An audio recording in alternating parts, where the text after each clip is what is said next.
When Denzel Washington agreed to appear on The View, it was intended to be a thoughtful discussion about his latest directorial project of film exploring themes of forgiveness, redemption, and moral complexity. But what was expected to be an insightful and respectful interview quickly spiraled into one of the most unforgettable live television confrontations in recent memory. From the moment he stepped onto the stage, Denzel carried with him the same presence that had captivated audiences for decades, poised, grounded, and utterly unapologetic. The audience welcomed him with thunderous applause, and for the first few minutes, the panel Whoopi Goldberg, Joy Behar, Anna Navarro, Alyssa Farah-Griffin, and Sunny Hostin kept the conversation light, touching on his legacy, accolades, and artistic process. But the shift came quickly and sharply when Sunny Hostin began pressing Denzel on a controversial topic tied to the criminal justice themes within his new film. Referencing comments he had made in the past about personal responsibility and systemic imbalance, Sunny challenged him on whether his views minimized the role of institutional racism. Her tone, while wrapped in polite phrasing, carried an unmistakable undertone of accusation. Denzel, clearly taken aback by the intensity of the question, maintained his composure and responded, "I'm not here to play political ping-pong. I make films to spark thought, not to be put into ideological cages." That answer, however, didn't sit well with Sunny, who doubled down, accusing Denzel of using moral equivalency to avoid confronting real injustice. "That sounds like a cop-out," she said, her voice rising slightly. The crowd's reaction was split. Some clapped. Others fell quiet. Denzel raised an eyebrow and leaned forward in his seat. "Let me tell you something," he began, his voice calm but firm. "You don't get to rewrite what I believe into something convenient for your segment." The tension on set was now tangible. Whoopi tried to interject, but Denzel continued, "I've walked through life with my eyes open. I've seen what injustice looks like. I've lived it. I've spent my entire career showing it. You don't get to sit there and tell me I'm avoiding it because I won't say it your way." The silence that followed was thick with unease. Sunny tried to respond, but Denzel held up a hand, not in anger, but finality. "I've had enough of this," he said, slowly removing his microphone. "I'm done with this show." The studio gasped. Whoopi and Joy looked shocked. Sunny stared, stunned. Denzel stood, nodded respectfully to the audience, and exited stage left as cameras struggled to cut to commercial. What had just happened wasn't a stunt. This wasn't a scripted clash. It was a man drawing a hard line between honest dialogue and public spectacle. Asterisk. In the hours after Denzel Washington's dramatic departure from The View, the internet exploded. With debate, speculation, and a tidal wave of polarized opinion, clips of the exchange were uploaded in real time across every platform imaginable. KX, TikTok, Instagram, and hashtags like hashtag Denzel walks out, hashtag Sunny vs Denzel, and hashtag The View Clash instantly shot to the top of trending lists.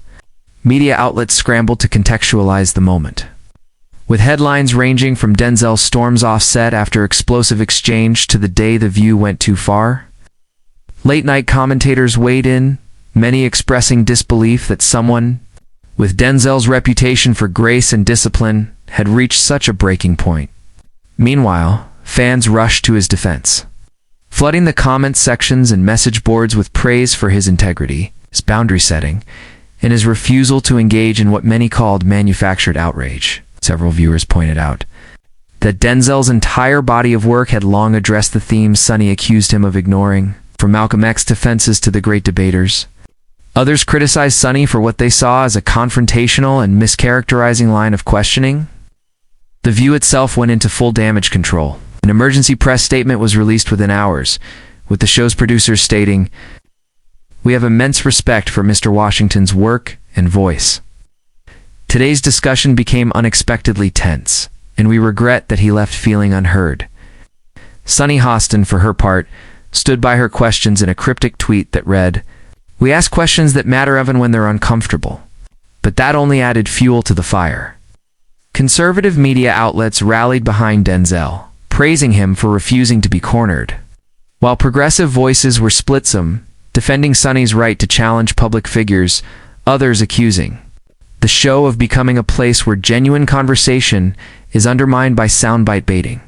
That night, news anchors discussed the incident with the gravity usually reserved for national political debate. Former co-hosts of The View weighed in too. Meghan McCain tweeted, "That was not the move. You don't try to lecture Denzel Washington. Like he hasn't been a voice of truth for decades." Even Oprah Winfrey was asked about it at an unrelated press event, and though diplomatic, said Denzel has always spoken with conviction. That's not a man you dismiss lightly. The cultural shockwave revealed just how far-reaching the impact of the moment had become. And as public discourse exploded, the man at the center of the storm said absolutely nothing. No tweets, no interviews. No clarification, only silence. And that silence spoke louder than any microphone ever could. Asterisk as days turned to weeks, the narrative surrounding the Denzel-Sunny clash only deepened. Long-form opinion pieces filled digital news platforms. With titles like The View's Reckoning with Intellectual Integrity and Denzel Washington's Quiet Rebellion Against Media Performance, podcasts dedicated episodes to the fallout, arguing whether the incident marked a turning point in celebrity interviews or just another momentary internet spectacle. While public reaction remained sharply divided, the most respected voices across film, journalism, and academia seemed to coalesce around a singular idea. Denzel had stood up not just for himself, but for a kind of discourse that was increasingly rare one, grounded in truth, personal experience, and emotional intelligence, rather than political performance or virtue signaling. Meanwhile, The View felt the aftershocks in real time. Viewership spiked in the immediate aftermath, but audience polling showed a growing sense of frustration with the show's tone. Regular viewers started voicing concerns that the panel had grown too combative, too reactive, too focused on drawing blood rather than drawing insight. Sunny, once considered a cornerstone of the show's intellectual edge, found herself under increasing pressure. Anonymous sources from within ABC revealed that producers were re-evaluating the show's direction, with internal debates raging over whether the format had lost touch with the very voices it claimed to amplify. And yet, through it all, Denzel Washington remained a spectral presence, his exit becoming a mythic moment talked about in college classrooms, acting seminars, and leadership conferences.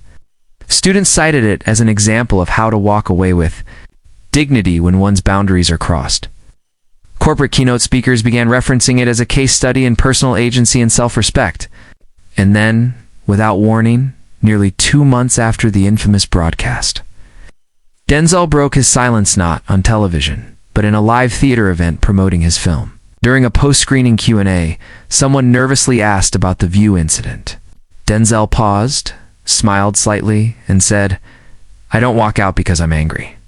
I walk out because I know I can't say what I need to in a room that isn't listening." The room erupted in applause. That single sentence reverberated across media once again. It wasn't fiery, it wasn't bitter, it was Denzel. Clear, controlled, and devastatingly honest. With it, he reclaimed the narrative completely. He hadn't walked off out of rage. He had walked away because he refused to let a legacy of truth be condensed into a 30-second soundbite.